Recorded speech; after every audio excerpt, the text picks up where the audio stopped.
दोनों हाथ गोद में कर ले, कमर सीधी, आंखें बंद। भावना करे कि सूरज की किरणें हमारे मस्तिष्क से होते हुए पूरे कण कण में व्याप्त हो रही है। सारे विकारे, सारे अवगुण हमसे बाहर निकल रहे हैं, अच्छाइयाँ हमारे अंदर प्रवेश कर रहे हैं। इन्हीं भावनाओं के साथ गायत्री महामंत्र हमारे साथ एक बार। ओम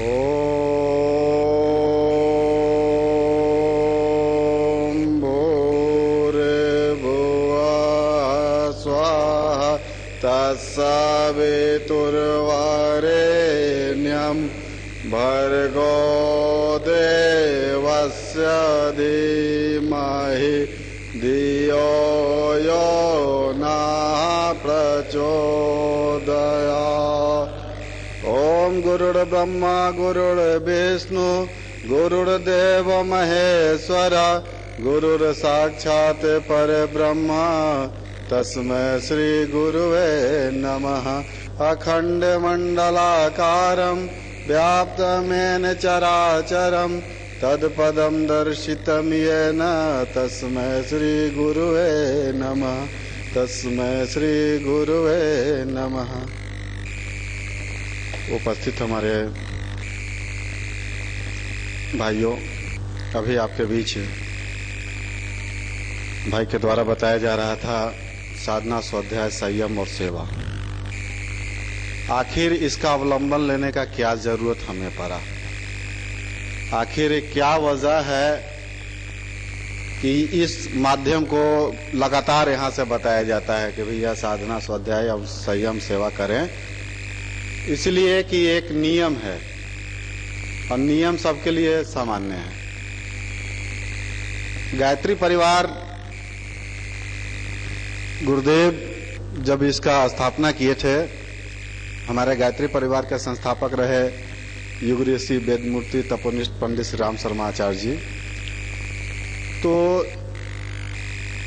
ये एक नियम बनाया कि भाई 4 चीज कोई लेगा तो हमारे वो परिवार के सदस्य होंगे।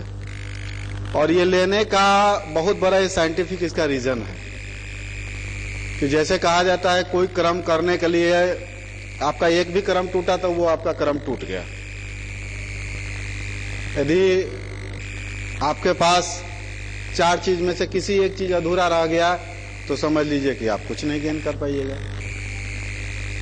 आप जैसे कि मकान के लिए 4 पिलर खड़े होते हैं, मेन 4 पिलर होते हैं। क्या भाई? 4 पिलर पे पूरी मकान 1 मंजिली बनानी हो तो 10 मंजिली बनानी हो तो लगभग 4 जो पिलर होते हैं मेन स्ट्रेंथ है। कहा गया है आज विज्ञान हमें बहुत कुछ दे रहा है, लगातार शोध करके लगातार नए नए प्रयोग हो रहे हैं, आपके सामने रोज कुछ न कुछ नया आ रहा है।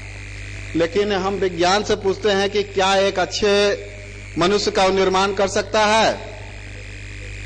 विज्ञान के पास दोनों हाथ खड़ा करके कहता है भैया कि हम सब कुछ कर सकते हैं। आपको एरोप्लेन दे सकते हैं, आपको कंप्यूटर दे सकते हैं, आपको लैपटॉप दे सकते हैं, आपके पास सब टेक्नोलॉजी दे सकते हैं, लेकिन एक अच्छे मनुष्य का निर्माण हम नहीं कर सकते। कहा जाता है कि शिक्षा, कि भाई शिक्षित होना बहुत ज्यादा जरूरी है।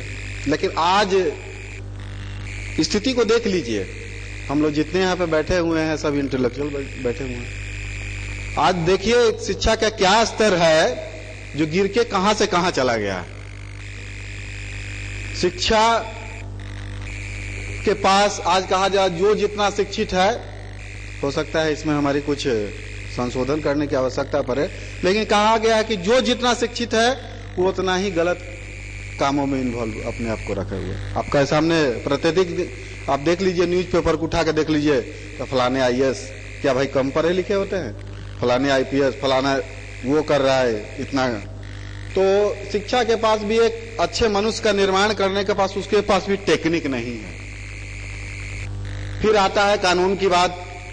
कहा गया है कि कानून का बहुत ही बोलबाला है भाई, तो आप माफ कीजिएगा, कानून बहुत हो सकता है, बहुत मोटे मोटे ग्रंथ हो सकते हैं, लेकिन उनके पास भी एक अच्छे मनुष्य निर्माण करने की उनके पास भी कैपेसिटी नहीं है।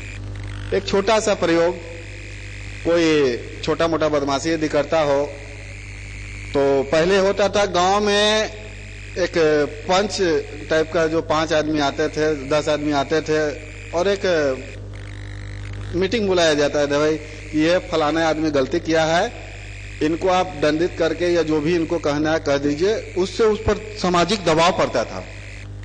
आज वो टूट गया है, आज उसका नया स्वरूप क्या है, तो छोटा मोटा कोई बदमाशी करता है तो उसको किसी धारा के तहत उसको गिरफ्तार करके जेल में बंद कर दिया जाता है। अभी तो छोटी मोटी गलती वो करता था, लेकिन वहां आने के बाद से जब जेल से अंदर बाहर आता है तो उसके अंदर और भी गलती करने की उसकी सीमा, कितना सीमा वो पार कर जाता है। तो कानून के पास भी वो टेक्निक नहीं है कि एक अच्छे मनुष्य का वो निर्माण कर सके। अब बात आता है शिक्षा हो गया, विज्ञान हो गया, कानून हो गया, राजतंत्र की बात आप मान लीजिए। हम लोग भाई उन लोग को चुन के प्रतिनिधि के तौर पर उनको भेजते हैं, चाहे लोकसभा में भेजते हो या विधानसभा में भेजते हो। आप देख लीजिए इन लोग की स्थिति